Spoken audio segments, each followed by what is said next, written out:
Hello and welcome from the maintenance hangar here at London's Heathrow Airport.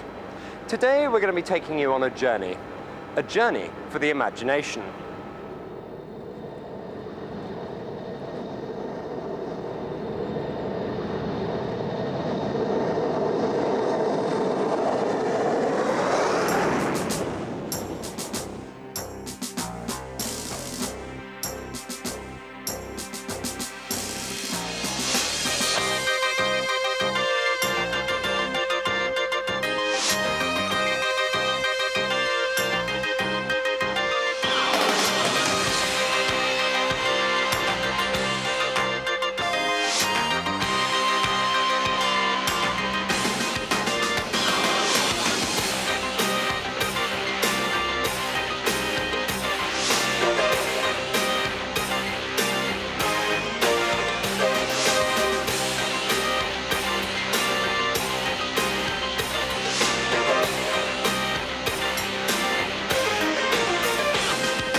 Few aeroplanes in the world can conjure up such a sense of awe as Concorde.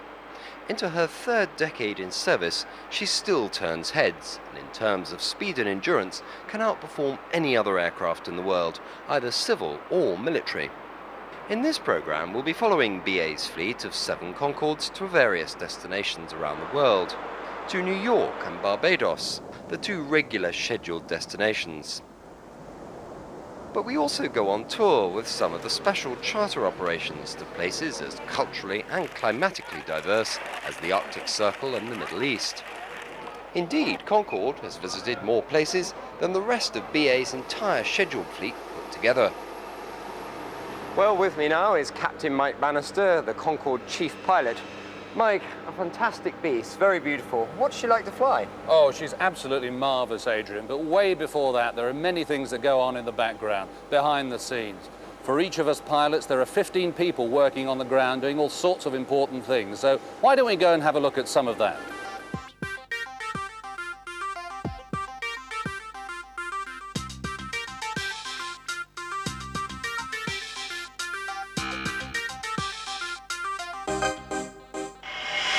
So here we are, standing in front of one of the British Airways 7 Concordes, this one GBOAC. Concordes are listed from AA through to AG, or Alpha Alpha to Alpha Golf, and GBOAC, or Alpha Charlie as we call her, is, if you like, the flagship of the flagships because she's got the letters of our forerunner airline BOAC. And I'm standing right next to a spare Olympus 593 engine, a Rolls-Royce Snecma engine. And this is one of the 3 key technical things about this wonderful airplane. There's many people that make her fly and many wonderful technical aspects, but 3 key things that I'd just like to take you through as we prepare for that flight to New York. This is one of them, the Olympus engine, used on many other different things around the world, but this particular version has reheat or afterburner, and we use that for takeoff and acceleration through the sound barrier to take Concorde supersonic. At takeoff, it has 38,000 pounds of thrust, about the same as 6,000 family cars, and can accelerate us from a standstill to 250 miles an hour in around 40 seconds, or, when we're at lightweight, even faster than a Formula One race car. That's the airplane, that's the engine that enables us to get up and away, set off faster even than a subsonic jet on our way towards the point where we start accelerating to supersonic speeds. So right here, just behind Concorde's main wheels, are the engine intakes. That little engine sits behind this enormous intake. There's a pair of engines behind this intake pack here, and these are very special because as we travel along at twice the speed of sound, 1,350 miles an hour, we've got to slow the air down to a mere 500 miles an hour in just 11 feet. That's the speed that the engines can accept that air, and to do that, we move these panels that are marked of danger up above us up and down to create shock waves inside the intake and slow the air down. And the positioning of those panels is absolutely crucial. It's accomplished by computers designed by a British company way back in the 60s. And the computers that were devised to do that were a real breakthrough in aviation. if there's one thing that made Concorde successful, where the American and the Russian versions weren't, it was the computer that positions those intakes, enables us to fly supersonically for up to 3 hours at a stretch. And the third and final really important element is the wing. The very special features on the wing that keep our center of gravity in just the right place. Apart from the ability to store fuel, Concorde's wing is totally different from a conventional airplane, and so are the flying controls. An ordinary aircraft has ailerons, a rudder and elevators. Concorde has a rudder, but the ailerons and the elevator are combined into what we call an elevon to give pitch and roll control. They're right at the back of the wing. They're drooped down right now because there's no power on the airplane. But when she's powered up, they're smooth, flush and in total alignment, streamlining Concorde for high-speed flight. Also, the wing gives us some very interesting shapes, not only for supersonic flight and for the aerodynamics we need, but also to give us the ability to control the balance of Concorde. To keep her in trim, we pump fuel from a tank right at the front of the airplane to a tank right at the back, to balance the movement of lift as we go faster and faster. But the very clever shape of the wing stops that lift moving too much. Without it, we wouldn't be able to balance Concorde and keep her in trim, and we wouldn't be able to fly supersonically. So those are the three things that are really important technically. The three things that enable her to fly day in and day out to New York, just like she's going to do right now.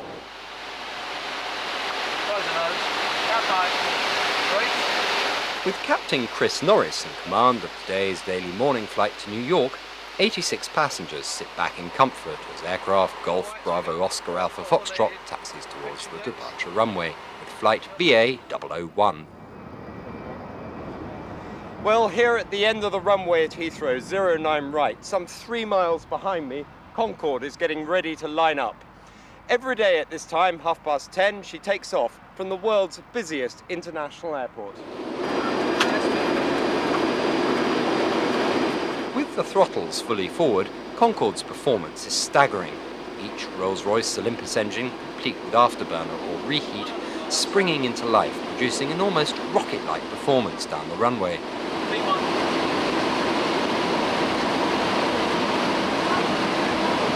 Rotate.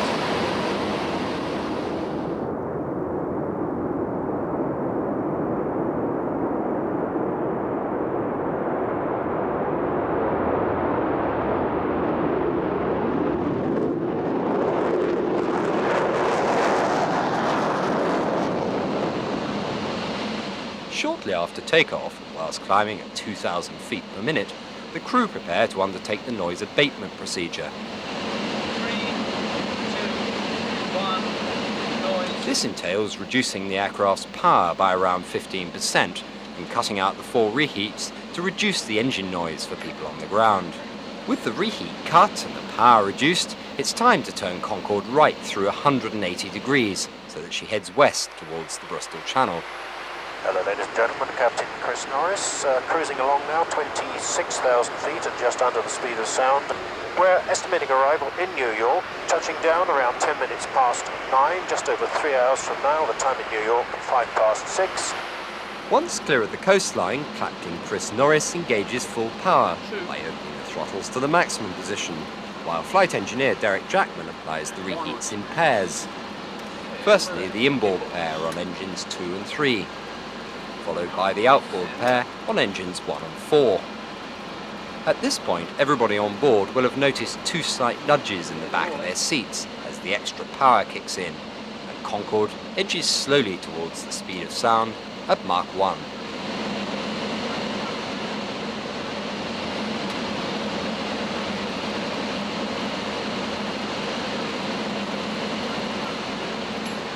As we pass through the speed of sound, the shock wave off the nose of the aircraft is picked up by an instrument just to the right of the artificial horizon.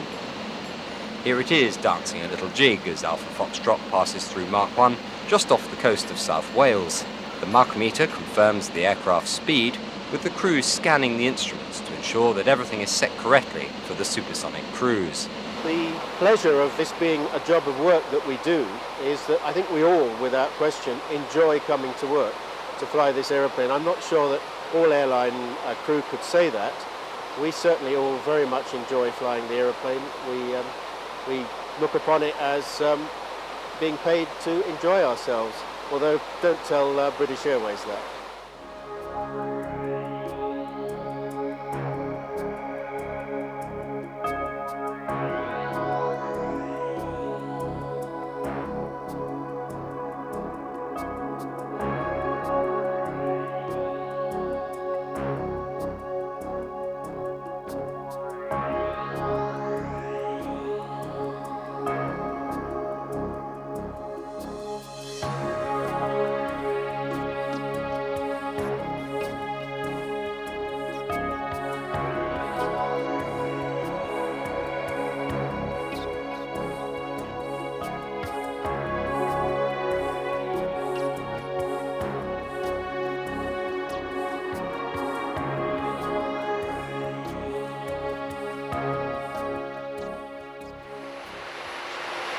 I think that is one of the things about the aeroplane, that it is the only machine in the world where people can travel at this sort of speed, in this sort of comfort.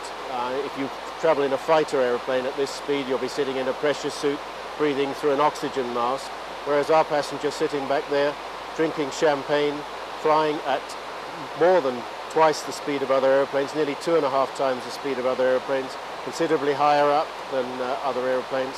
And it is again unique. It's the only aeroplane capable of such performance. Until recently we weren't quite the highest people on the planet because there was the Mir station which had astronauts up in space. But now that that is no longer there, the people on this aeroplane today are actually the people furthest above the planet, and every time we fly the aeroplane, of course, that is the case. Our position at the moment is that we're at 45 degrees north and 57 degrees west. That means that we are to the south of Newfoundland and Nova Scotia in Canada. We obviously choose a routing that keeps us over the sea because that means we can stay supersonic all the way to our final descent into New York. The routing that we've done to achieve that is to take off out of London and fly subsonically towards the Bristol Channel, and then when we get to the south of Wales we become clear of the coastline. We can accelerate the aeroplane and climb it up. We have two set routings which take us to New York, or one that takes us to New York and one that brings us back again. There's no need to vary the tracks on a day-to-day basis because the winds up here are almost insignificant compared with our speed, so we always use the same routings. We fly along that routing. We have the height from 50 to 60,000 feet to ourselves, so we do what's called a cruise climb. And at the moment the aeroplane is actually climbing very slowly, 56,200, because there is nobody else up here to get in our way. So we just leave the engines on full cruise power and allow the aeroplane to gradually climb up as it gets lighter. It's hard to believe that in a little over 2 hours in flight we have already reached Canada. We'll be staying southeast of the US coastline in order to stay supersonic and avoid creating a sonic boom on land. The only small area of land visible is Sable Island, a long, narrow sand spit used by the Canadian Coast Guard to warn ships plying the North Atlantic. While ships might be days away from New York at a rate of 23 miles every minute, it's already time for our crew to prepare for the deceleration. The restriction coming into New York is that we have to be subsonic before we cross the coast, but we in fact choose to do a routing that keeps us off the coast right until we get to Kennedy Airport, so we can stay supersonic right up until the point where we have to start slowing down in order to make our landing at Kennedy Airport. And the way we slow down is whatever height we've got to on the Atlantic crossing, we hold that height, bring the speed back to about 1.5 times the speed of sound, and then we start descending and also continue slowing up back to the realms of subsonic flight, where we mix in with the other subsonic aeroplanes and become just like any other aeroplane landing at Kennedy Airport, controlled by air traffic in New York.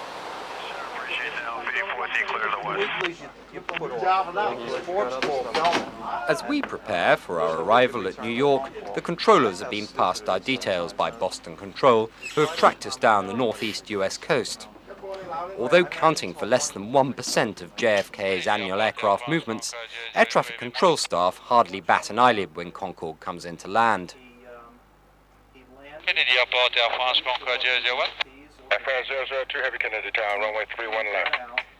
Wind shear report, gain a loss of 10 knots on approach. In fact, with Air France's 2 Concorde flights a day, in addition to BA's 4, JFK sees more Concorde movements than any other airport in the world. Speed Red 1, heavy turn, heading 350. Head 350. In order to give the pilots a better view of the approaching airfield, Senior First Officer Rick Reynolds lowers the nose and visor 10 miles out from the airport in order to ensure good visibility of the surrounding traffic. In the meantime, sister aircraft Golf Bravo Oscar Alpha Bravo departs JFK for London, shortly before our arrival on the opposite runway.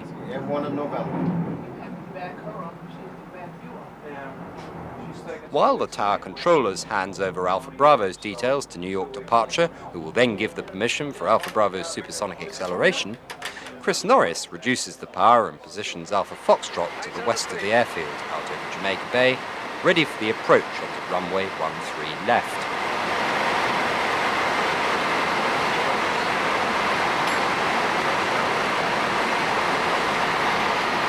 To avoid the noise-sensitive areas to the northwest of Kennedy Airport, all aircraft making the approach on the parallel runways 13 left and right have to undertake a spectacular right-hand sweep known as the Canarsie approach, rolling out onto finals at the last minute.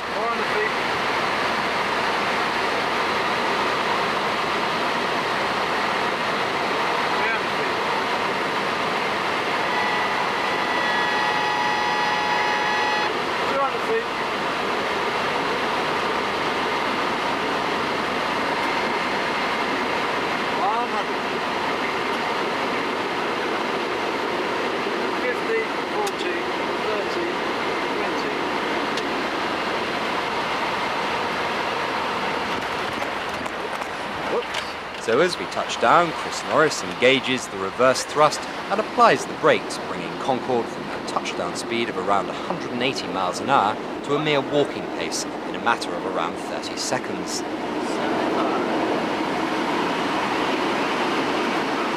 Beaver 1 heavy, turn right on 22 right at Park Shark, contact ground point 9. Right at Fox point 9, Concorde 1. I thought you were robbed there, Commander. I thought I was robbed there too. Robbed of a perfect landing only by a last-minute crosswind. The crew now have the Manhattan streets to contend with.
Well, inasmuch as New York is a city of contrasts, so too can be the weather. After weeks of sunshine, the next morning brings with it wind and torrential rain, testing conditions for one of Air France's Concordes landing on runway 04 right in near zero visibility after its scheduled morning flight from Paris Charles de Gaulle.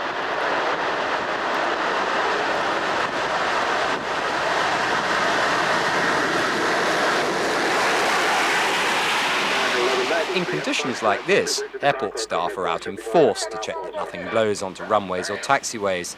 Ground 95. 9-5, Grant. On Fox to cross 4 left. Today it's the turn of Walter Vaughan, an old hand at JFK. We're now approaching Alpha. Meanwhile, Captain Ron Weidner and his co-pilot Gary Mitchell checked the impending weather charts at the British Airways Operations Centre at Kennedy Airport. They are waiting to work Golf Bravo Oscar Alpha Alpha, the first of the 7 Concordes, on a private charter to Toronto. Yep, that's it, my love. Unfortunately. The 48000K indicates the fuel load in kilograms. Meanwhile, Captain Chris Norris and his crew are already on the way for London.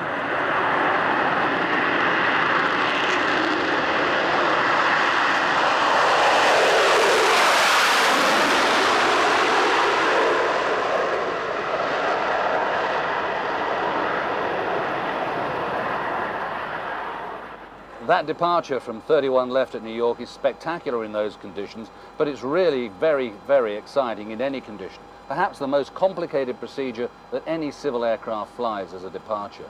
That's because we want to be good neighbours in New York. New York is the busiest airport for Concorde, and we want to make sure that we're environmentally friendly.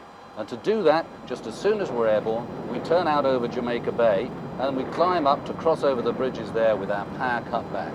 Put a bit more power on, cross over the rockaways with the power back again before we start accelerating out towards supersonic speeds. That's not something that ordinary line pilots can do straight away, so they come here to the simulator at Bristol, the manufacturers of the airplane are based here, to learn how to fly that particular procedure. It's part of the conversion course, and we do it regularly on our check routines that every pilot and flight engineer go through every 6 months.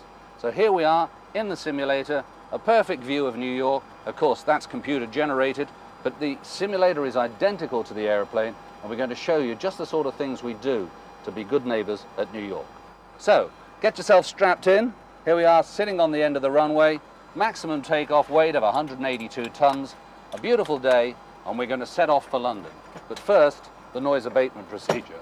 So off come the brakes, 3, 2, 1, now. We open the throttles up and slam them open. It's just a computer input. The reheats light up. The airplane starts to accelerate.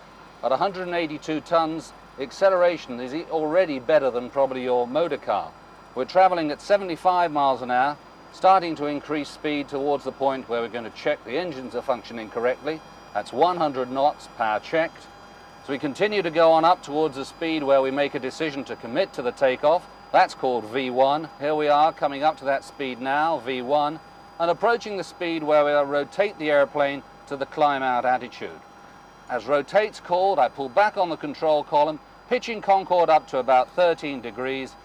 Shortly after that, we're airborne, positive climb, gear up, turn, roll on 25 degrees of bank. You get an excellent view out of the left-hand side of the aircraft right here as we turn out over the Jamaica Bay, sometimes seeing even the little fishing boats. Accelerating up to 250 knots as we approach the noise time. 3, 2, 1, noise, reduce the power and switch off the reheats, cross over the bridge, and there we are, tippy-toeing out of New York, being really friendly and good neighbours. The busiest time of day for flights in and out of JFK is normally in the afternoon and evening. For Concorde, it's in the morning. With over 40 Concorde flights in and out of the airport each week, 28 of those tend to arrive and depart between 8 and 9:30 a.m.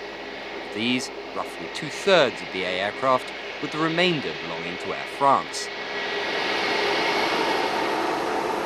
At the BA terminal, with champagne on ice, smoked salmon and caviar loaded, the BA 002 is almost ready for our passengers, before being pushed back for the departure to London.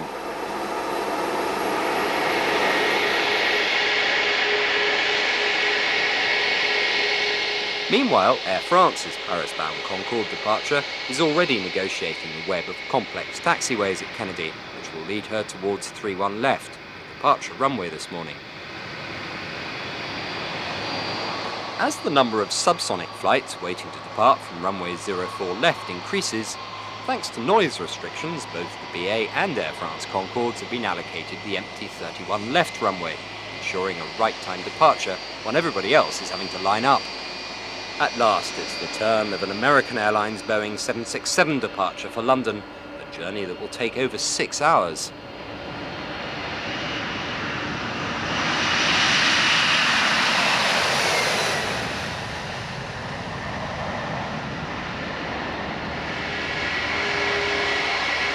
Meanwhile, BA's Concorde passengers are settling back in their seats on Flight 002, which will touch down at Heathrow 3 hours earlier than the American 767, which has already departed, and it is merely halfway across the Atlantic.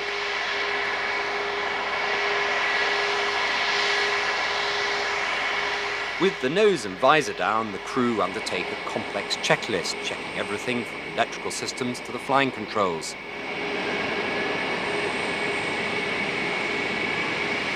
Meanwhile, the passengers aboard the neighbouring BA Jumbo, also shortly to depart for London, can only look on with envy at Concorde's sleek lines as she glides past majestically prior to her supersonic soiree across the Atlantic in a fraction of the time it takes everybody else.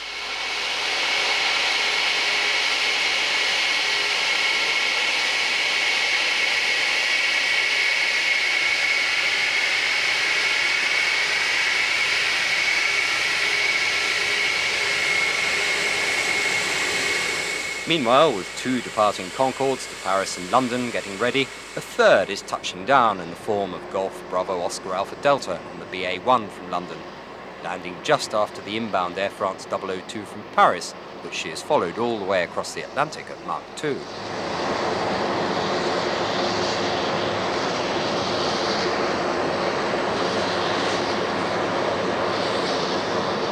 With only 13 Concordes in the world, it's a strange thought that a third of the worldwide fleet of this extraordinary aircraft are under power at the same time, at the same airport every day of the year. JFK produces many an opportunity to see both airlines' fleet at the same time.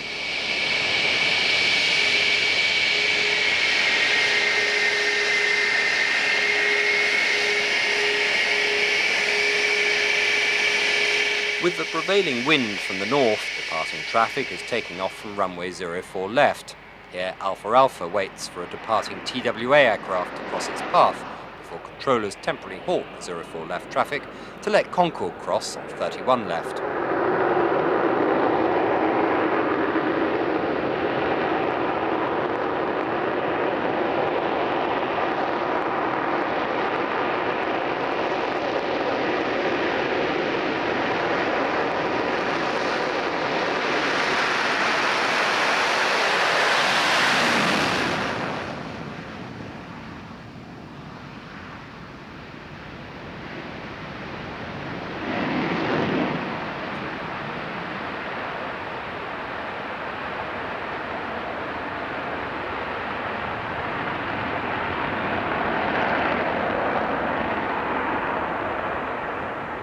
After a series of left-hand turns, she will commence her supersonic acceleration out to sea and will not see land again until she passes the southern coast of Ireland, near Shannon.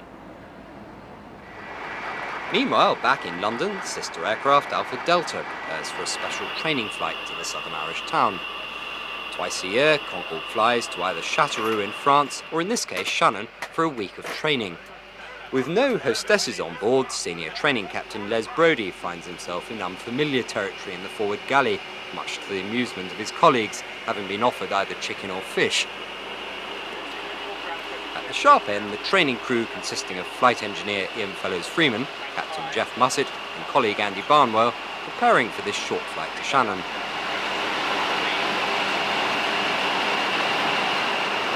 Back in the passenger cabin, 5 newcomers to the fleet take their seats on the aircraft for the first time.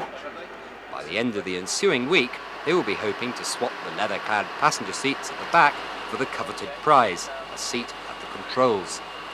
With the runway in sight, excitement builds amongst the new recruits embarking on this supersonic conversion course, with their days of flying rather ordinary 757s and lumbering jumbos hopefully soon over.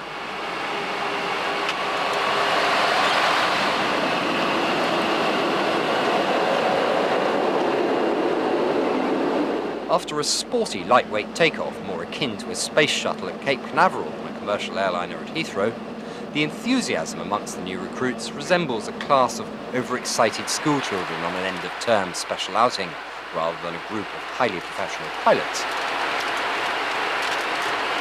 Keeping the speed back to a leisurely 95% of the speed of sound, it's not long before Alpha Delta enters Irish airspace. It's time for Ian Fellows-Freeman to start balancing the aircraft by pumping fuel from one tank to another. As Andy Barnwell steadily manoeuvres the aircraft down the glide slope, Shannon's ground crew prepare for the imminent arrival of this VIP visitor. 50,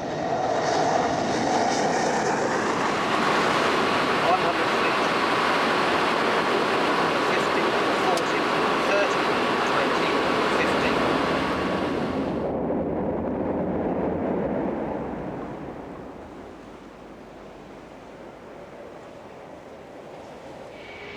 Shannon will be Alpha Delta's home for the next 4 days as the new recruits take to the skies, flying circuits, practicing those all-important landings which can't be simulated to the fidelity required on the simulator in Bristol.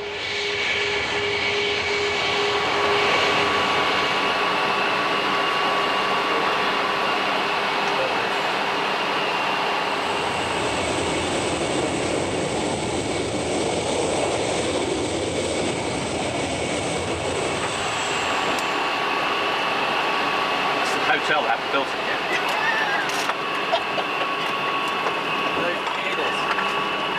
They start off in the ground school learning all about the technical systems of the aircraft, which is vital for further understanding for when they get on the simulator. And we're spending time with them down in Bristol, so we get to know them quite well. The thrilling part, of course, is when they actually get onto the aircraft for the first time, which is what we're doing at the moment. We call this base flying, and both the pilots and the flight engineers fly on the aircraft for the first time, but without passengers. And to see their enthusiasm really rubs off on us. So I think we're all pretty excited by the time we get here. It's a moment we've been looking forward to for a very long time. Well, it puts into real life things that you've just been studying in the classroom. You've never sat in the airplane, you've never sat in the seat before, and to look at it and feel at home just reflects how good the course is. You understand the systems, you've flown the simulator, and you sit in the seat, you even know where to go for the seat catchers. Feels familiar, but then of course when you start the engines and the thing actually gets underway, you get all the senses that you're not used to, the noise and the acceleration that the simulator can't actually show you. The passenger sits there in comfort and is aware certainly of the noises on takeoff. I think they still feel that as much as we do. But very soon, as far as they're concerned, it's now an airline and it's just trogging along and they're sitting there in comfort reading the papers. For us, it's a fast jet front and an airliner main cabin, and that's the really unique thing about it. They've made something which is not only fast and powerful and furious, but it's also extremely beautiful to look at as well. I think an image that everybody holds in their minds of Concorde is Concorde on the approach. Great big sort of stick manta sort of image. There's this one coming down with a long nose out at the front, bent down. And here we're going now. It's a tremendous sound.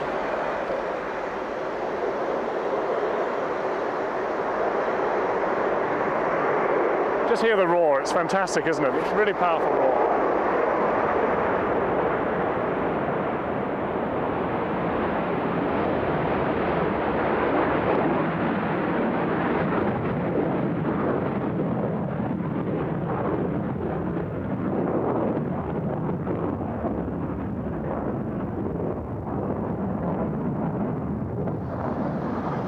Tremendous sight. Absolutely stunning. I think it's fair to say that we do attract enthusiasts. I think people, they've got to want to fly the aircraft. The course is very long.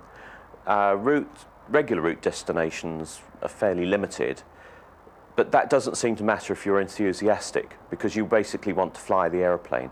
So perhaps it's not everyone's cup of tea, but the nice thing is that we do get people coming on the course who have probably wanted to do it for a long time. And that is a very strong motivational force.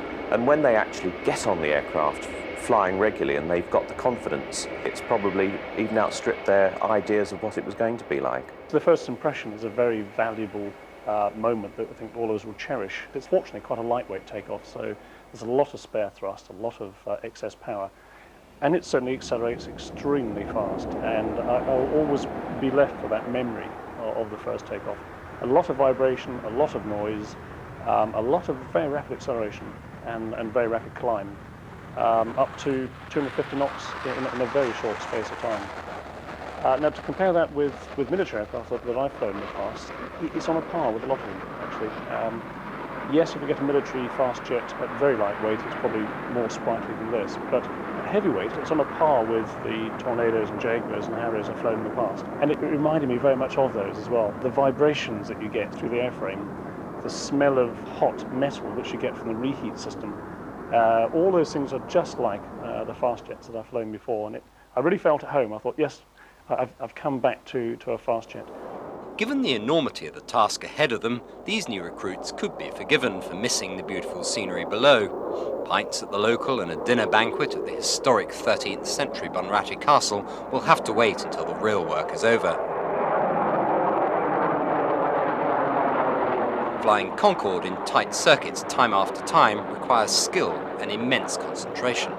What the pilot does is lower the landing gear downwind, and when that's down, lower the nose to the landing position. So all the way round onto final approach, the visibility would be set for the landing phase. Once established on the final approach, then the power will be in the high power setting, which will enable the aircraft to counter all the drag which is coming from the big delta wing. And then the pilot is concentrating on going towards the aiming point of the runway. And to do that, he must concentrate on looking at the far end of the runway to get the correct perspective. That should be set by a couple of miles out, but as he comes down towards the runway to around 100 feet and passing over the end of the runway, he's then got to think of the actual landing itself. But things happen quite quickly at that phase. It doesn't matter how much you talk about it, it's actually doing it and trying to synchronize the movements of the control column and the throttle and looking in the right place that just make it a little interesting sometimes. Now, as the pilot gets close to the runway, he's going to enter in what we call ground effect, which you can imagine as a cushioning of air beneath this very large wing. So, as he comes down into ground effect, he's going to just check his rate of descent and then about 15 feet from the runway, close the throttles and just maintain the attitude by applying increasing back pressure. Slightly unusually, on this aircraft, once the main wheels are on the ground, we select the reverse thrust and then we have to lower the nose wheel onto the runway. Bearing in mind with that attitude, the nose wheel is actually quite high, so you have to assist it onto the runway, and then once the nose wheel's on the runway, we can select the reverse thrust. So the first landing is always very exciting. Usually it's very good, but after about 2 seconds we'll just say go, and that means that they've got to again apply full power, but this time without the reheat, and then of course the aircraft wants to accelerate again. Very shortly after that we'll say rotate, so again they pull back on the control column and back into the air.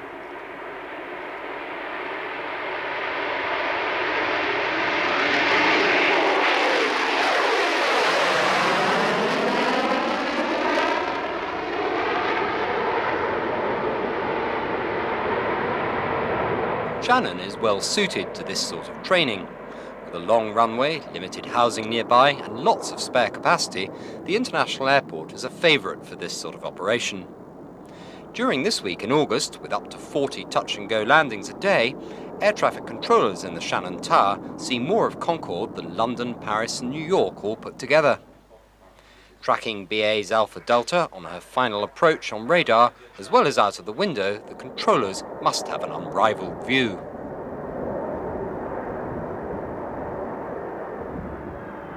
But for a small group of aviation buffs sitting at the end of the runway, Concorde's unadvertised arrival must have meant Christmas had come early.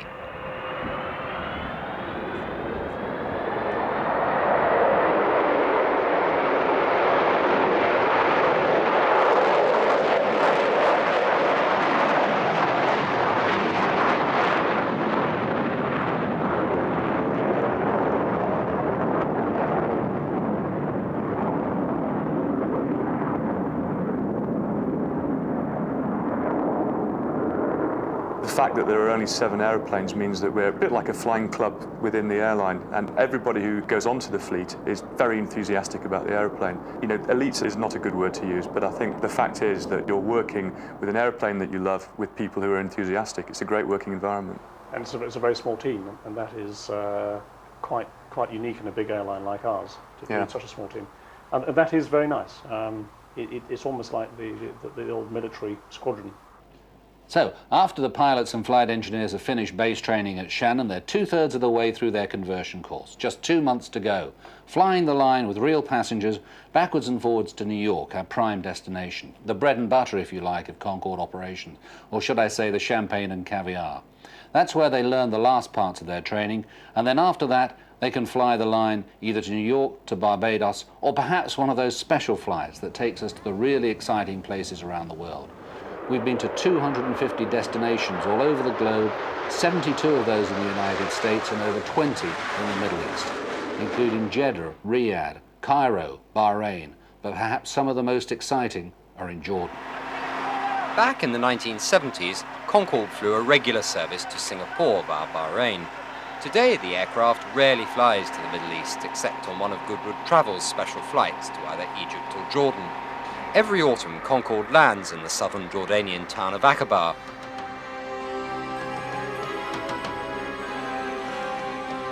A short drive along Jordan's southern highway leads us to Wadi Rum, an ancient dried-up riverbed surrounded by towering pink-coloured sandstone mountains, scene of the epic film Lawrence of Arabia.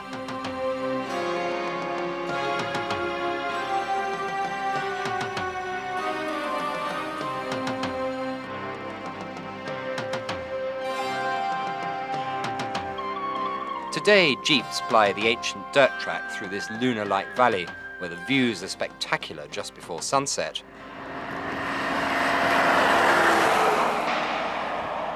Continuing our journey northwards, we reach the ancient village of Tebat Zaman. With a dwindling population and crumbling buildings in need of some basic repair, Jordan's Queen Noor recently supported the transformation of this remote hamlet into a tourist resort. Keeping its traditional charm, the whole village was painstakingly restored to its former glory, preserving the spirit of the past. As soon as you enter, you feel as though you've stepped back a few centuries. Guests stay in individual stone houses, which outside look as though little has changed over the centuries. Inside, the smell of history abounds, traditional furniture alongside the odd 21st century touch, such as satellite television, an eclectic mix of old and new, all encapsulated in a time warp of immense charm.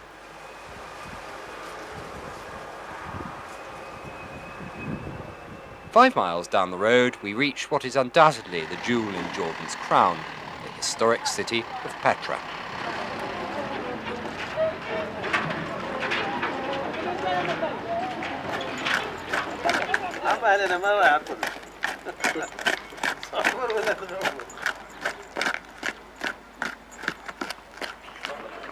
The old city is situated at the bottom of a long, deep and spectacular gorge, accessible only on foot or by horse and cart. Petra was built in the 6th century BC by the Nabateans, a nomadic Arab group who held on to it until 100 AD, despite successive attempts by, amongst others, the Romans to capture the city. At the bottom of the gorge, the view everybody has been waiting for, the treasury.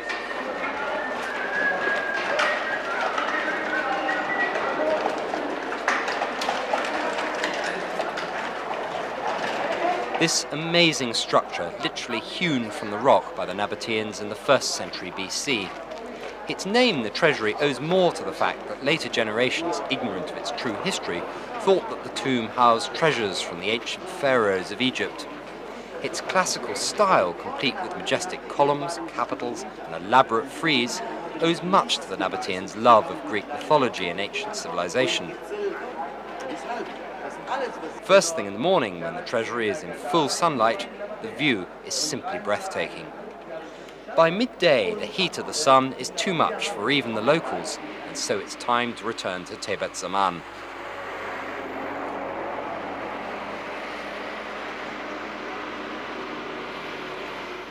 In the evening, the terrace offers a spectacular view over the rugged mountains of central Jordan. As the sun sets on this Jordanian trip, another special flight is just about to land in neighbouring Egypt. Concorde's second foray to the Middle East in less than a week sees an arrival at the Egyptian capital, Cairo. In the nick of time before we were told that cameras were not welcome at Egyptian airports, Golf Bravo Oscar Alpha Alpha touches down on this desert runway. What Petra is to Jordan, the pyramids are to Egypt, and understandably prove a popular highlight on the tour. One of the 7 wonders of the world, the pyramids are the only surviving monuments of the ancient world. Built by the pharaohs, they took 100,000 labourers 20 years to build and still stand majestically against the desert sun. Adding to this incredible spectacle is the Sphinx, standing 66 feet tall and 240 feet long, representing the sun god as he rises at dawn.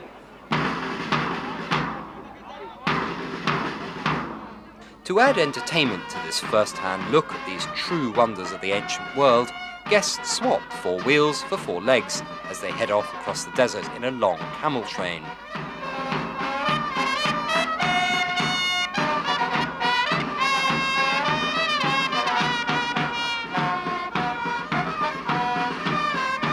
After a 15-minute trip, they arrive at a large Bedouin tent for a banquet, serenaded across the desert by a band, needing perhaps just that little bit of fine-tuning.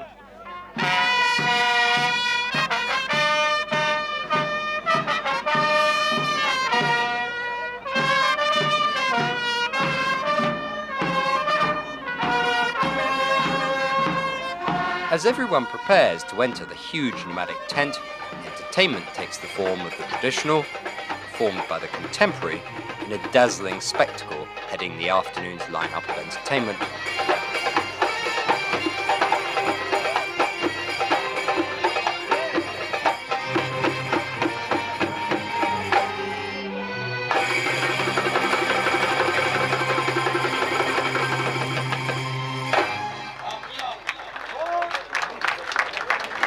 The start of this memorable extravaganza in the desert is accompanied by a feast of gastronomic proportions.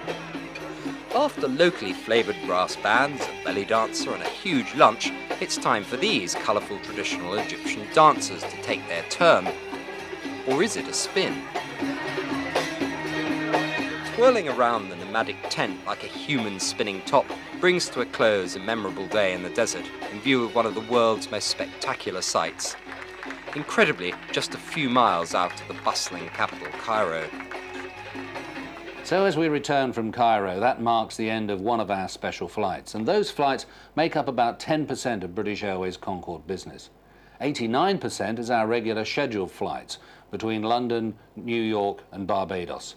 The remaining 1% is made up of flights in Concorde's flagship role, doing things that we otherwise would never do, carrying very special people like Her Majesty the Queen and all the senior members of the royal family, and of course many celebrities, some of whom have chartered the entire aeroplane. But we also get used for some very special events. The European Ryder Cup team visiting Boston. That particular trip was interesting because Boston, which we fly past every day, is not one of our regular destinations.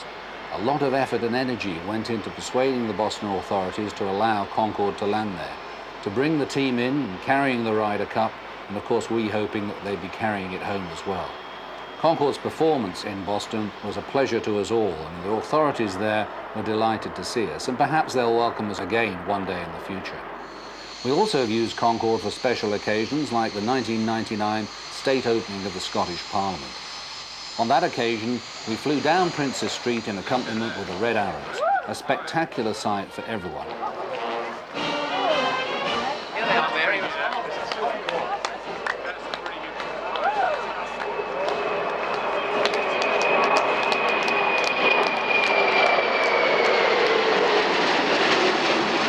Right over the top of the Queen's presentation stand, then on over Glasgow, routing back down over the Forth Bridge and back up towards the north. The second occasion that Concorde had flown in formation with the Red Arrows. These sort of flights are really special, and it's in Concorde's flagship role that perhaps we get the opportunity to show off the aeroplane that we love so much. For many of Concorde's passengers, every flight is a special flight. As winter draws in, the Barbados schedule gets into full swing. Sometimes as many as 3 Concorde services a week link cold winter's Britain with this warm Caribbean island in only 4 hours. Today, the BA 273 is flown by John Tye, whilst acting as his co-pilot, Max Robinson pops back for a chat with the passengers. After the onboard haute cuisine, passengers wait for the opportunity to visit the flight deck.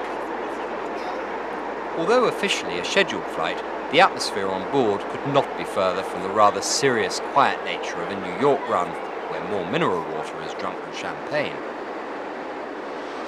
Flying at Mach 2 as we head south towards the tropics and the air warms at lower altitudes, so the reverse happens in the stratosphere, assisting Concorde to increase her rate of climb.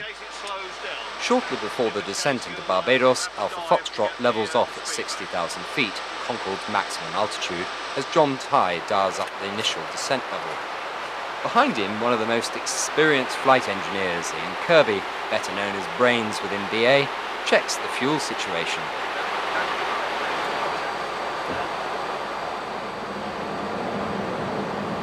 After lowering the visor and selecting the nose to its initial landing position during the descent, we pass over the northeast coast of the island. Shortly, Alpha Foxtrot turns south along the west coast, 1,500 feet above the Caribbean Sea, passing the chain of luxury hotels scattered along its popular sandy beaches.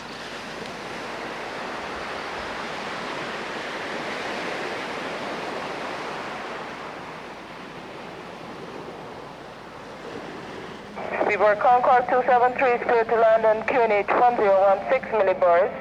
The surface wind is 085 at 2 knots. Freeport Concorde 273, we're clear to land on runway 09.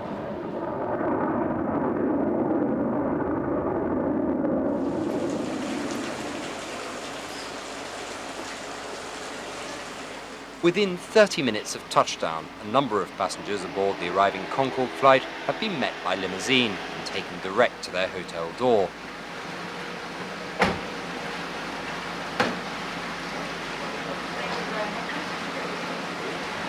The Colony Club is one such hotel capitalising on this market.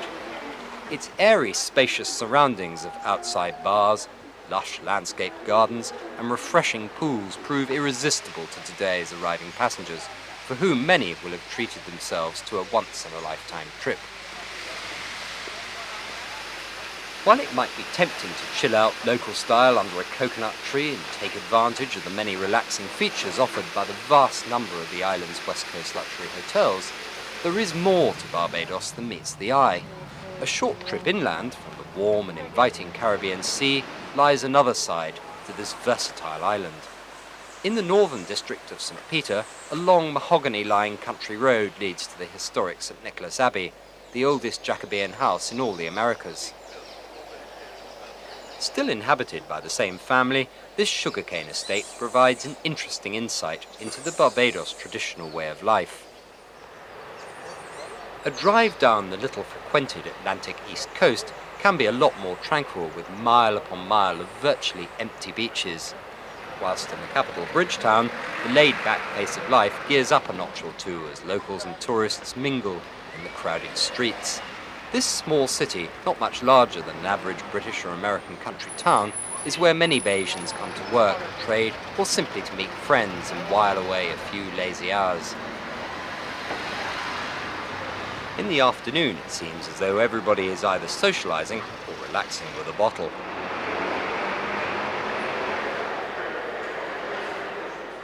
Back at the island's Grantley Adams International Airport, the returning passengers, many of whom have flown out subsonic on the Jumbo, are looking forward to their journeys home as they check in.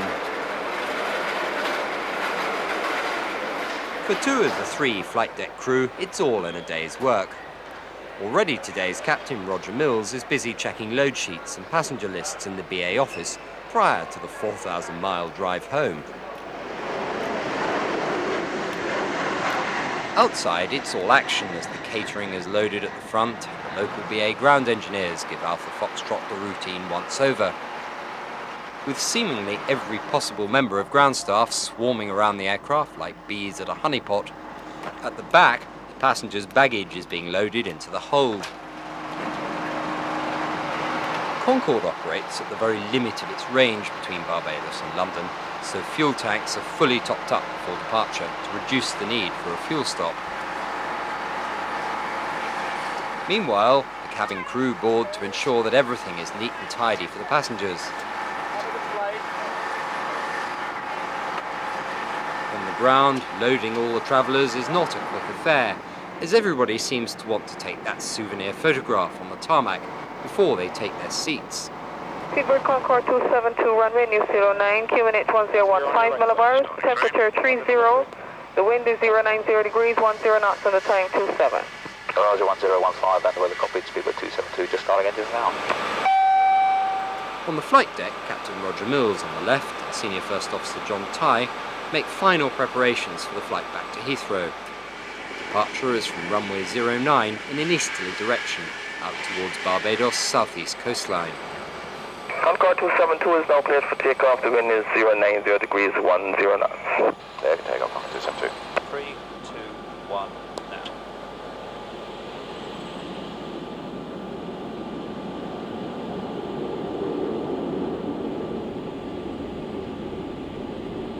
V1.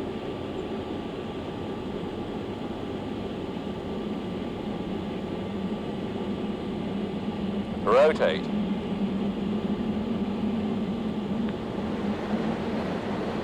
V2. Positive climb. Gear up.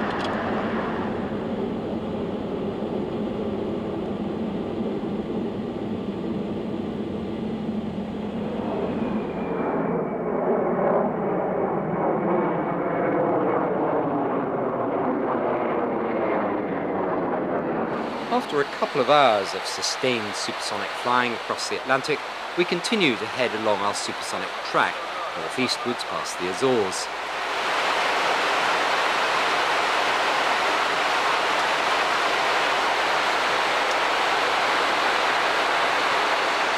Flying at this height and speed against the sun can cause this dark band seen through the visor at 57,000 feet. It's the reflection of the setting sun against the stratosphere. Meanwhile, as we head back to London during Christmas week, Goodwood Travel have laid on a seasonal special flight to Lapland to see Santa. The few hours of daylight in the Arctic Circle proved popular with young and old alike, where, despite the bitter cold, sleigh rides raise spirits. While enjoying a chilly lunch by the campfire, Alpha Golf approaches Rovaniemi, the setting sun providing a stunning backdrop. Within a couple of hours, these temporary Arctic explorers will be leaving this dramatic scenery for the return to London. As the temperature drops, flying in and out is not without problems. Defrosting Alpha Golf to evicting stowaways who have decided that Concorde is quicker than Rudolph and Sleigh. Okay, everybody, let's go to London. Go for it. Meanwhile, Alpha Foxtrot from Barbados is almost on home ground as she turns right over the River Thames on a dark, cold December evening. It's hard to believe that only a few hours ago her passengers and crew were basking in the Caribbean sun. To many, Concorde is an essential time machine, linking London and New York in a matter of only 3 hours. But whether it's sunny beaches in the Caribbean or a winter wonderland in the Arctic, Concorde proves a quick and versatile means of transport. Her ability to fly faster than a rifle bullet at twice the speed of sound can literally bring together seasons and continents in a matter of a few hours.